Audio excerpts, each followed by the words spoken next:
¿Qué tal, queridos amigos? Esperando que se encuentren muy bien. Nos encontramos en otra lectura del segundo tomo del libro de Maurice Nicoll, Comentarios psicológicos sobre las enseñanzas de Gottlieb y Ouspensky. Nos hemos quedado en la página 116, Comentario sobre la voluntad. Continuamos hablando de la voluntad. Y dice: proseguiremos comentando lo que es la voluntad desde el punto de vista del trabajo. Será necesario hacer una somera recapitulación. Tenemos al presente, según nos enseña el trabajo, solo las diversas voluntades de muchos yoes diferentes. No tenemos una voluntad real, ni permanente ni firme. Ante todo, cada yo hace uso de nosotros momentáneamente, y así cada yo habla por teléfono, es decir, a través de nuestra boca, y dice toda clase de cosas y se llama a sí mismo yo. Si se duda, si se vacila, lo que habla es la resultante de las varias voluntades de los diferentes yoes. Esta resultante es la que decide. Es llamada voluntad, pero no es la voluntad real.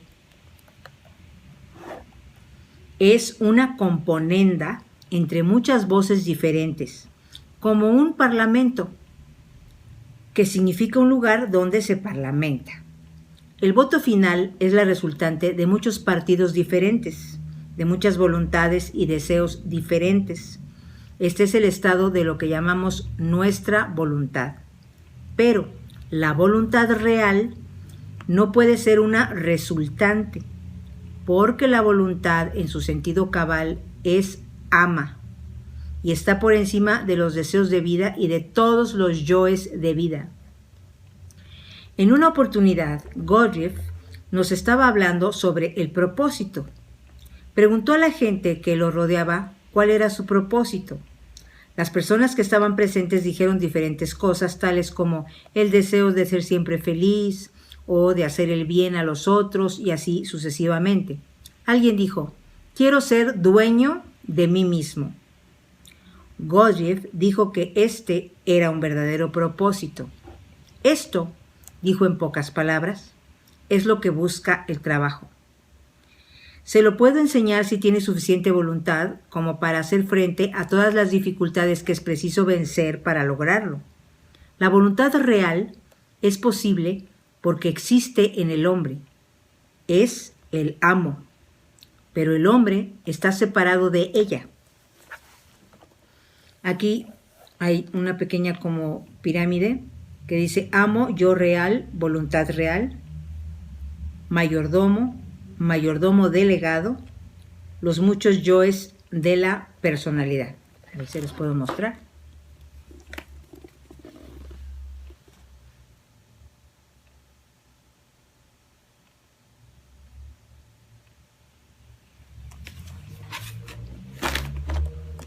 Ahora bien, ya saben que el amo no puede venir a menos que el caballo, el carruaje y el cochero se encuentren en un estado y una relación apropiados.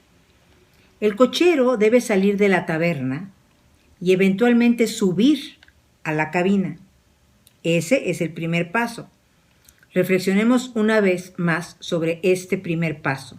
El trabajo enseña que es imposible que el amo venga, esto es, el yo real, a no ser que se cumplan ciertas condiciones. La primera es que el cochero que despilfarra su dinero en la taberna, es decir, en sueños e ilusiones e imágenes de sí, imaginando especialmente que es dueño de sí, despierte y empiece a verse tal como es en realidad. Este choque exige una fuerza especial.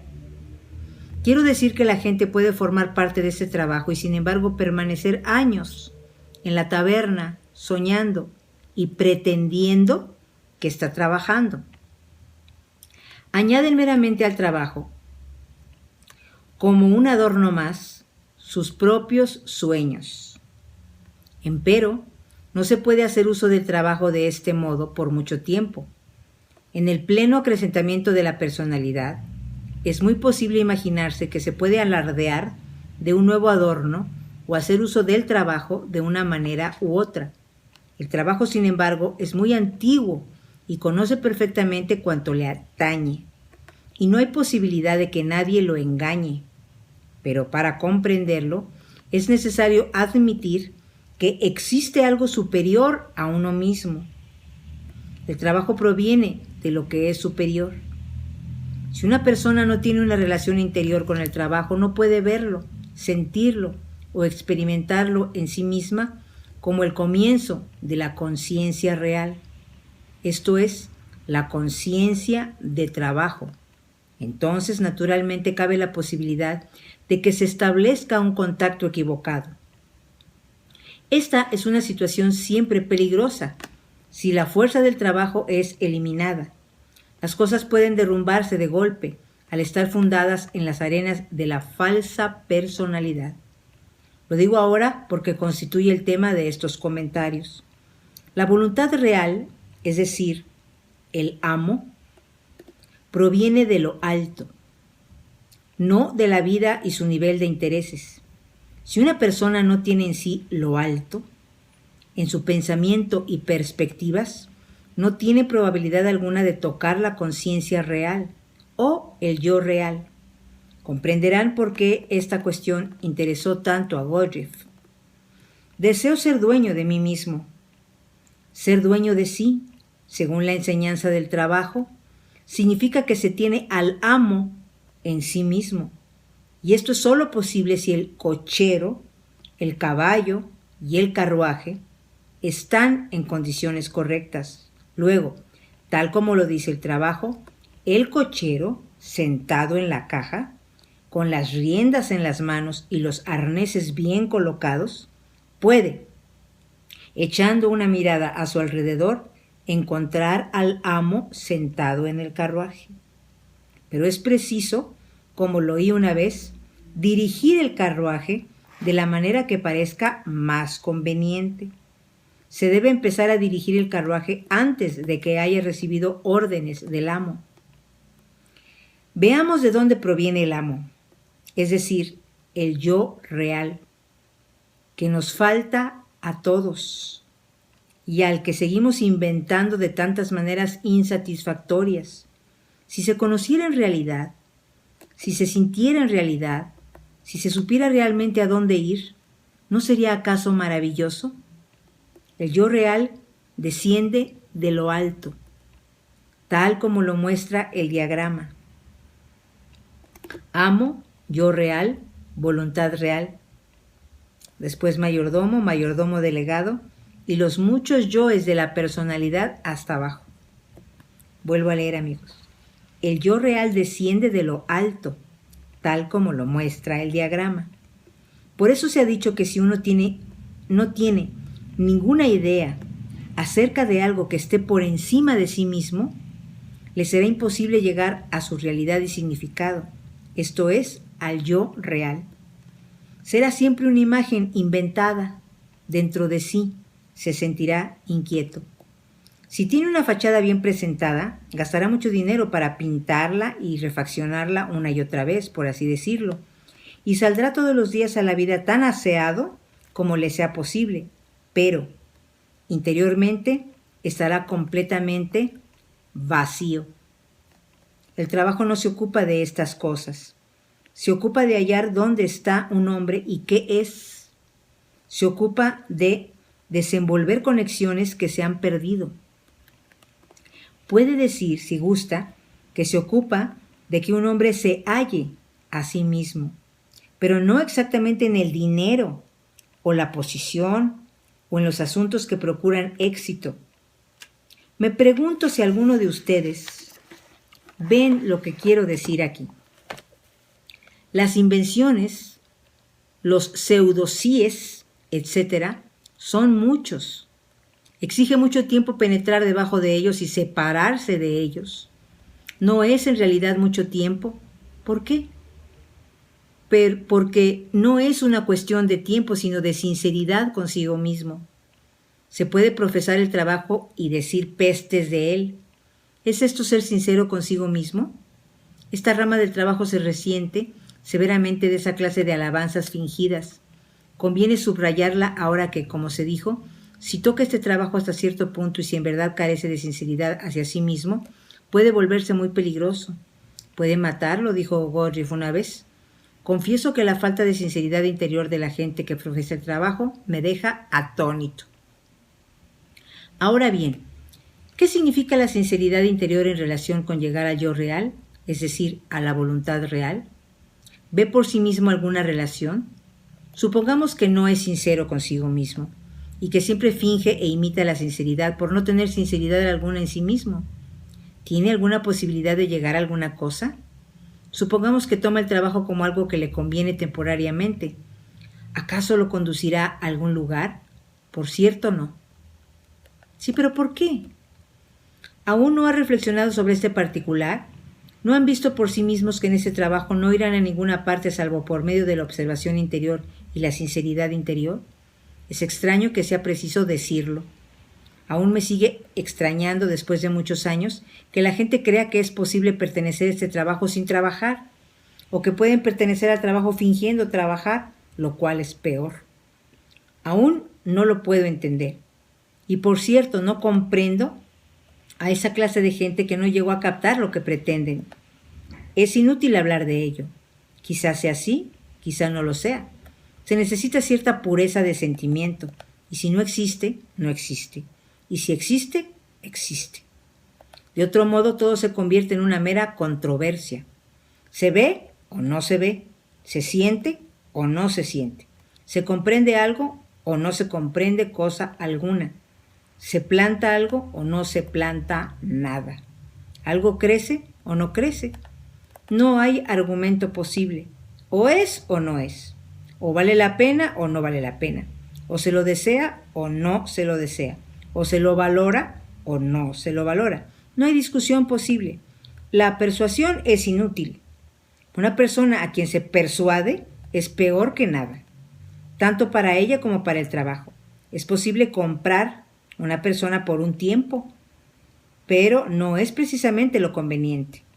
No se puede redimir a otra persona si no tiene centro magnético. Si no se le puede redimir, entonces no hay centro magnético. Todo ello carece en realidad de sentido para dicha persona interiormente. Es pura insensatez y en verdad es una maldad. Pretender que no carece de sentido cuando su lado interior lo cree sinceramente así. Esta es la situación. Quiero decir, tal como se ha dicho desde el comienzo de esta enseñanza, que la sinceridad interior hacia la enseñanza es lo único que cuenta. No importa cuántas veces se puede actuar como si se creyera, es la peor de todas las cosas peligrosas. El trabajo dice que pretender es la cosa más mortífera en sus efectos fundamentales. Pretender es mentir. Mentir en este sentido destruye la esencia. La esencia solo puede crecer a través de la verdad, mediante lo que es sincero. Si la esencia es destruida, todo es destruido excepto la excitación nerviosa. El cochero debe despertar antes de que el amo, esto es, la voluntad real, se sienta como fuerza rectora. El trabajo es una guía. Las propias fantasías, las imágenes, las ideas, las valoraciones, los diversos sentidos de superioridad y todas las cosas con las cuales nos atiborramos, todas deben debilitarse bajo su guía. Voy a repetir, amigos. El trabajo es una guía. Las propias fantasías, las imágenes, las ideas, las valoraciones, los diversos sentidos de superioridad y todas las cosas con las cuales nos atiborramos, todas deben debilitarse bajo su guía. Debilitarse. ¿Por qué medios? Por una observación de sí, realizada sin espíritu crítico y que se recuerda. Alguna cosa que despierta y emerge, eventualmente trepa a la cabina. Una cosa minúscula. Si una cosa muy diminuta, un hombrecito, una mujercita, pero sale del tumulto de la taberna. Perdón. Es decir, de la vida, de sus ideas de la vida, de sí mismo en la vida. Y esta cosa minúscula empieza a andar hacia la cabina del coche e intenta sentarse allí. No cabe la menor duda que por mucho tiempo no logrará hacerlo, pero en verdad desea hacerlo. Este es el punto. Si lo quiere realmente. Luego esa cosa minúscula, esa semilla de mostaza, puede atraer un vestigio del yo real. Ahora bien, el yo real, tal como se dijo, desciende de lo alto. Repito, amigos, el yo real, tal como se dijo, desciende de lo alto, pero tal solo cuando hay alguna cosa hacia la cual pueda descender. Yo pienso que es tan, ¿no? Pero tan solo cuando hay alguna cosa hacia la cual pueda descender. Hablemos otra vez de la voluntad real, en conexión con el sentimiento de que hay algo en lo alto, algo superior a uno mismo, algo que está más allá del nivel desordenado y por lo general no descubierto amor de sí, de la terquedad, del aprecio de sí, de la autoadmiración y de los autoesfuerzos, más allá de la vanidad y los prejuicios, más allá del propio egoísmo, más allá del propio sí. Todo el trabajo conduce en esa dirección, apunta a esa extraña zona que es llamada el desierto. ¿Qué significa ese rumbo? Ese viaje a través de sí mismo y de todos los falsos yoes en uno mismo. Después de estar un tiempo en el trabajo, es necesario examinar cotidianamente todo el tema del trabajo y lo que dice. Hemos estado tanto tiempo echados debajo de la escala de Jacob. ¿Qué significa levantarse? Es levantarse y salir de la taberna. Jacob está dormido al pie de la escala. Sí, pero ¿qué significa levantarse? Hay una serie muy curiosa de acciones mentales interiores que nos llevan a levantarnos. ¿Ha tenido alguna vez verdaderos pensamientos personales? Pensamientos que no tienen nada que ver con las cuestiones exteriores, con los exámenes que es preciso rendir, con representar la comedia diaria. ¿Ha pensado realmente alguna vez con hondura a qué se refiere el trabajo y qué es usted? Es aquí, en este nivel, donde empieza el trabajo y donde empieza la voluntad real. Es muy difícil de describir. Tales pensamientos no se refieren al deber, ni a las personas, ni a conservar la idea que se tiene de sí, ni el poder o el dinero, ni de ninguna de esas cosas. Esta clase de pensamiento es muy extraña. Una de las cosas notables sobre esta indefinible clase de pensamiento es que comprende fácilmente las ideas del trabajo. De hecho, parecería que fuera el trabajo mismo. Cuando se aparta uno de sí mismo, se puede llegar a este nivel de pensamiento. Pero, desde luego, por el momento en realidad no se existe. No se existe. No se es nada. No es extraño, pues, que allí, en este nivel, se puede hallar y ver lo que la voluntad real significa y comprender que la voluntad ordinaria, tal como es llamada, es por comparación una mentira y una simple insensatez. En este estado de pensamiento y de percepción interior se puede detectar lo que se necesita realmente hacer, lo cual es siempre sorprendente, algo en lo cual nunca se hubiera pensado. Y entonces se conoce con certeza que no es la voluntad de sí. Pero si el trabajo para nosotros carece de sentido, si carecemos de la afirmación de algo superior, si no creemos en las influencias que provienen del rayo de creación, pues bien, ¿cómo esperar sentir un atisbo del sabor de la voluntad real?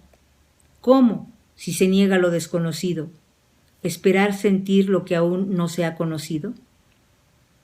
¿No conoce todo ya? Se es una pequeña ópera, una breve comedia que siempre se repite a sí misma. Hay óperas más importantes, comedias más largas, sí, pero ¿quién las siente realmente y actúa en ellas? ¿Quién siente profundamente lo que aún no conoce? ¿Quién se da cuenta de su ignorancia? ¿Se la conoce de seguro? ¿No ocurre así con cada uno de los que están aquí? Pues bien, no hay ningún sitio donde pueda entrar algo. Se sabe ya, se conoce todo. ¿Cómo piensan y se mueven? ¿Lo saben? Basta que se miren y se observen a sí mismos. Todos ustedes actúan y piensan y juzgan como si ya conocieran. Cuanto más conocen, menos conocen. ¿No es así? Desde luego. ¿Pero han visto los dos lados de esta manera? Cuando se siente que no se conoce, se siente uno privado de personalidad. Por eso es preciso aprender lo que significa no ser negativo frente a una posible nueva etapa de comprensión. No podrá llegar nunca a un nuevo nivel si se siente negativo en el momento en que es atacado su actual nivel y su importancia de sí disminuye. La voluntad, en el sentido del trabajo, proviene de un nivel superior al nivel en que se está, y por eso está por encima de toda obstinación y autoimportancia. La voluntad es una influencia superior que obra en un hombre y a la cual responde si es capaz de sentirla.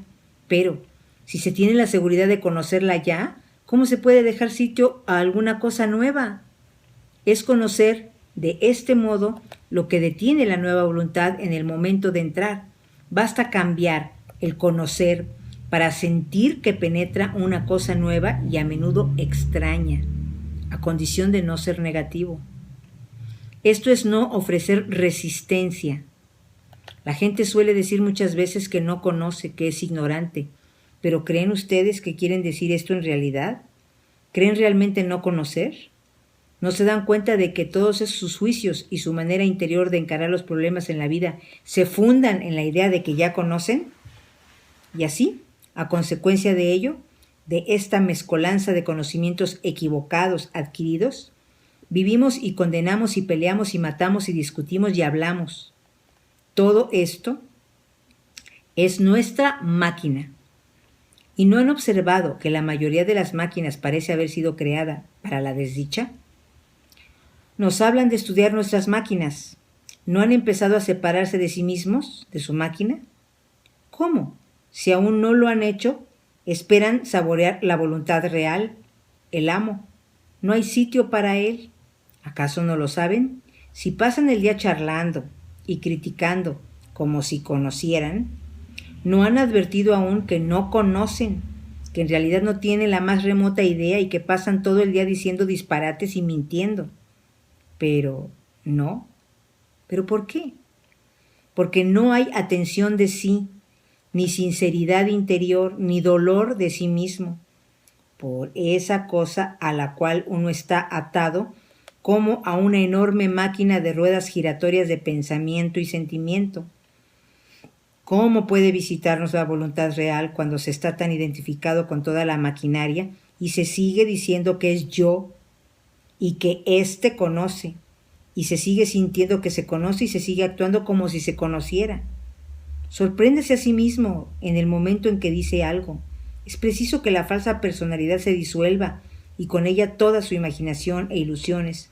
Esto es lo que el trabajo enseña. Es necesaria la comprensión de la propia mecanicidad. Esto es lo que el trabajo enseña. Es ya una forma de recuerdo de sí. La voluntad real, es capaz de encontrar su nivel, el tercer nivel de conciencia. Entonces se siente un nuevo sabor, una cosa muy extraordinaria, una cosa delicada, vitalizante, llena de significación, no algo áspero y negativo y rechazante, como creemos que es la voluntad. ¿Cómo esperamos lograr tal voluntad si no nos aferramos al trabajo y trabajamos?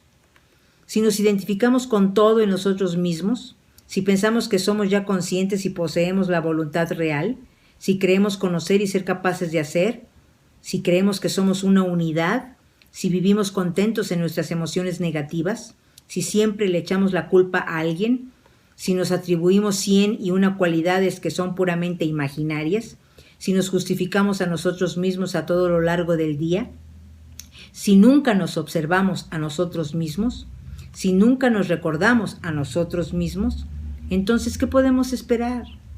¿No han descubierto aún a qué se refiere el trabajo y qué es lo que siempre está diciendo? La voluntad real proviene de lo alto, de un nivel superior. ¿Qué significa superior? Donde vemos una sola cosa en nuestro nivel, en un nivel superior existen 1.000.000 de cosas. Nos imaginamos que la voluntad es inflexible, pero es preciso concebir que la voluntad real es infinitamente flexible y discerniente, y que en última instancia contiene todas las cosas y de este modo lleva a la plenitud. Esto es llamado en los evangelios, una palabra extraña, plenitud de toda significación. Empero, intentaré explicarlo de esta manera. La voluntad real está llena de nuevos significados. No es la ausencia de cosas, no la negación y el rechazo de hacer cosas. Su verdadera naturaleza no consiste en las palabras, no quiero. Quiero comprender mejor. Es una mejor manera de formularlo. Es conocida la esterilidad de la gente que siempre dice no quiero. Parecería como si murieran en sí mismas demasiado temprano debido a esta idea negativa de voluntad que no trae ningún significado nuevo. Las cosas negativas solo conducen a cosas negativas. En relación con la idea de que la voluntad real tiene una significación cada vez más plena y de este modo es positiva y negativa en calidad, podemos traer a colación esta noche las asociaciones de pensamiento, otra idea del trabajo. Las ideas de trabajo estriban en establecer nuevas asociaciones y de este modo nuevas maneras de ver y sentir la vida. La idea que podemos presentar aquí es la de las octavas anteriores. Tomemos dos notas, do y re. Entre ellas existe una octava completa, a saber, do, re, mi, fa, sol, la, si, do, re. Y asimismo, entre cada una de las notas de la pequeña octava existe una octava completa. Ahora bien, ¿cómo es posible comprender el significado de esto? Significa percepciones cada vez más sutiles, capaces de ver diferencias cada vez más sutiles. Voy a repetir, significa percepciones cada vez más sutiles, capaces de ver diferencias cada vez más sutiles, donde se veía simplemente do, re. Se ve ahora una octava completa de diferencias más sutiles y así sucesivamente, es decir, que se ven significados cada vez más sutiles. Imaginamos que nos conocemos a nosotros mismos y a los otros, esto es, por así decirlo, do, re, en una escala general, pero con el fin de desarrollar esas percepciones más sutiles y de este modo eliminar la violencia de do, re, en una escala más general, se requiere la disposición a aceptar el trabajo y sus ideas como punto de partida. Entonces, mediante esta primera y verdadera disposición, el trabajo, es decir, nuestros centros superiores empiezan a enseñarnos. De modo que, ante todo, es preciso que la voluntad real sea posible aceptando el camino que conduce a ella. Si no se quiere el trabajo, se empieza de un modo equivocado. Cada cosa tiene diversos significados. Ver una sola cosa siempre a la misma luz es lo mismo que ver do, re en la escala general, tal como solemos hacerlo en términos de topes y prejuicios. Esto es muy importante, amigos. Voy a volverlo a leer. Si no se quiere el trabajo, se empieza de un modo equivocado. Cada cosa tiene diversos significados. Ver una cosa solo y siempre a la misma luz es lo mismo que ver do y re en la escala general, tal como solemos hacerlo en términos de topes y prejuicios. Una cosa es correcta o es incorrecta. No hay en ello verdadero pensamiento, pero las cosas son más complicadas. La diferenciación, es decir, la apreciación de los matices diferenciales que existen entre lo que antes se veía como opuestos, es el comienzo del crecimiento de la voluntad. Podemos tratarnos a nosotros mismos o a los demás de un modo muy generalizado e impropio debido a la falta de percepción interior. El señor Ouspensky, una vez que hablaba del propósito y de la voluntad, dijo que al principio se asemeja a mirar de noche a través de un valle una luz distante a la cual deseábamos llegar. Y echábamos a andar, pensando que era una cosa muy sencilla. Pero entre esa distante luz y nosotros se extendía todo el valle y muchas otras lucecitas y muchos otros caminos tortuosos. Cuando se piensa en el significado de la buena voluntad, ya sea hacia el trabajo o hacia otra persona, a veces se da uno cuenta de que es quizá empecinamiento. Al darse cuenta de ello se empieza a ver que la voluntad real quiere decir una gran significación y comprensión y una gran flexibilidad y capacidad de ir en contra de lo que se considera mejor. Voy a volver a leer esto, amigos, es muy importante.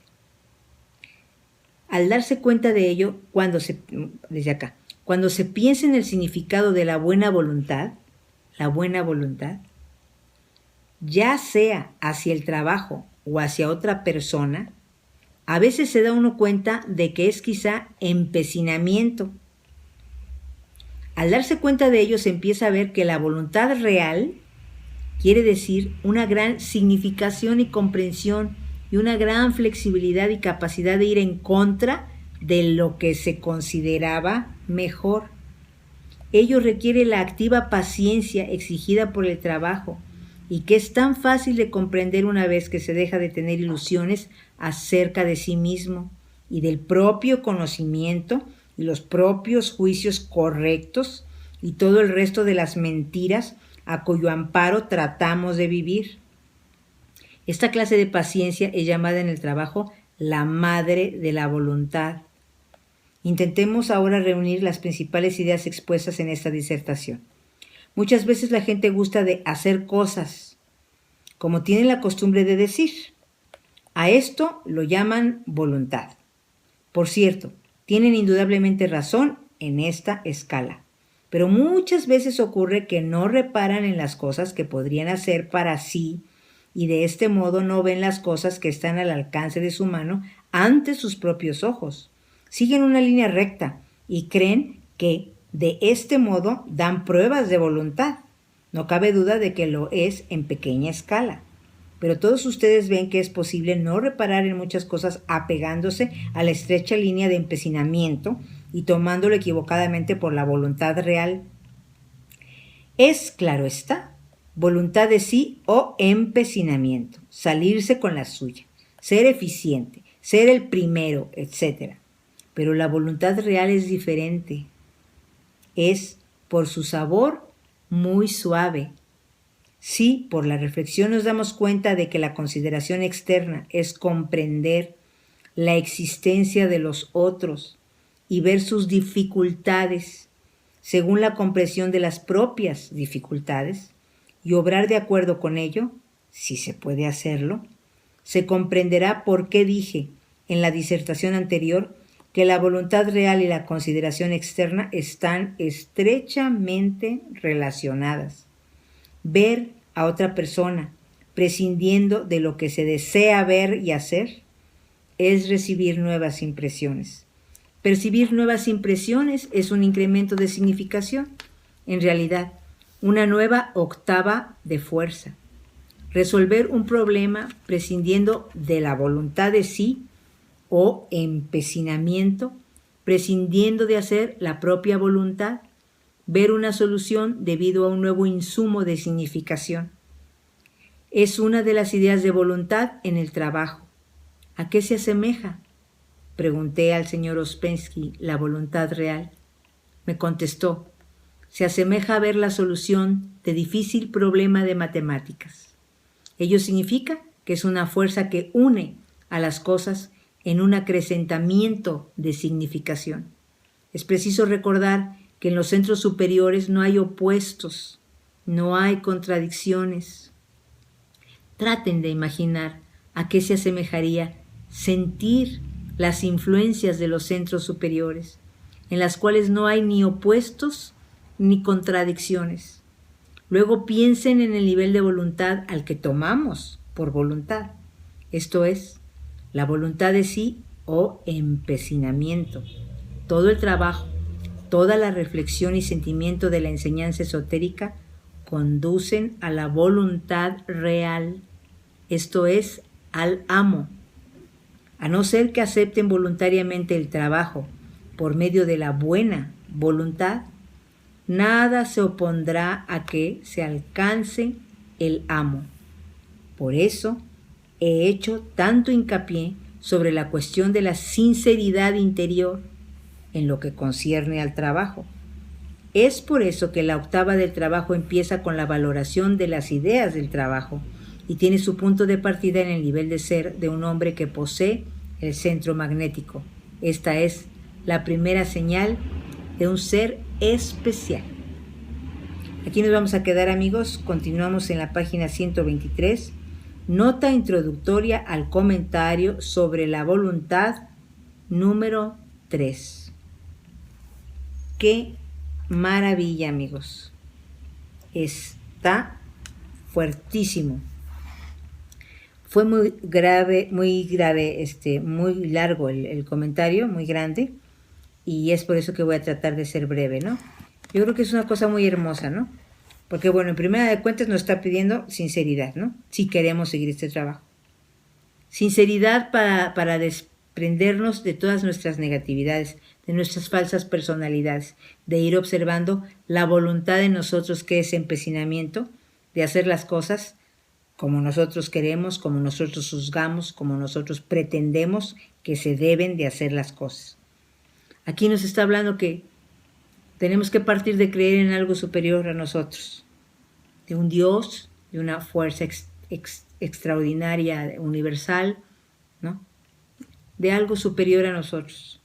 Si creemos en ese algo, creer que ese trabajo nos está diciendo que mientras más nos depuremos, mientras más trabajemos en quitar esa voluntad que es empecinamiento, ¿no? Más nos vamos a acercar al amo, al yo real. Y que el yo real viene de lo alto. Entonces, si el yo real viene de lo alto y que nuestra voluntad real casi es estar en contra de nuestra voluntad, es una cosa muy importante de pensar y de observar, que aunque nos duela, hay que observarnos con sinceridad, nuestro ego, nuestra vanidad, nuestra razón de hacer las cosas, ¿no? Nuestras ganas de salirlos con la nuestra, por lo que nos han enseñado. Entonces empezamos a destruir poco a poco y a sentirnos nada, a sentir, como dicen en este capítulo, que realmente no conocemos nada. Pensamos que conocemos, creemos, tenemos la soberbia de decir que ya conocemos todo. Pero si realmente con humildad aceptamos que no sabemos nada, que quisiéramos entender, que quisiéramos que Dios nos brindara entendimiento, luz, podríamos abrir un poquito la posibilidad de que ese yo real empezara a penetrar un poco más en nosotros.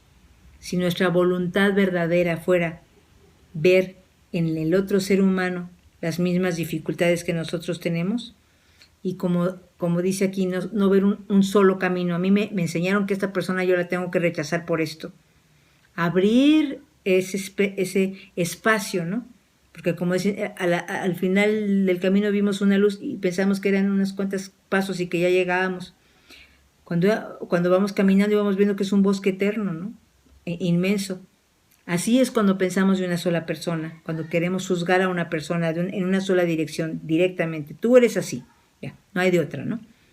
Cuando tenemos que abrir nuestro prisma de mentalidad para saber que esa persona ha pasado por muchos problemas, ha pasado por muchas dificultades, como nosotros, y comprenderla. Abrir ese espectro de ese prisma, ¿no? Para ver todo lo que puede incluir una posible comprensión de lo que está sucediendo. No cerrar nuestro camino, no cerrar nuestra mente, ¿no? Sino abrirla a un mundo de posibilidades. Entonces se abre nuestra comprensión se abre una voluntad más plena, más verdadera, más incluyente. Es muy interesante, es fuertísimo. Y lo primero que tenemos que tener es sinceridad con nosotros mismos para empezar a descubrir esas negatividades, esos yoes, esos egos, esas voluntades tremendas. Entonces ir tratando de quitarlas y pedirle a Dios un poquito de humildad, un poquito de luz, un poquito de no sentirse nada, para ver si algo nuevo penetra en nosotros. Y como dicen aquí, es muy sutil, es muy bondadosa, no sé, es algo prístino, ¿no? Que puede ir fluyendo dentro de nosotros si nosotros lo permitimos y si nosotros lo trabajamos, valorando esas ideas del trabajo, ¿no? Muchas gracias, amigos, no me quiero extender más porque fue un comentario bastante largo, pero aquí nos vemos en nuestra próxima ocasión. Saludos.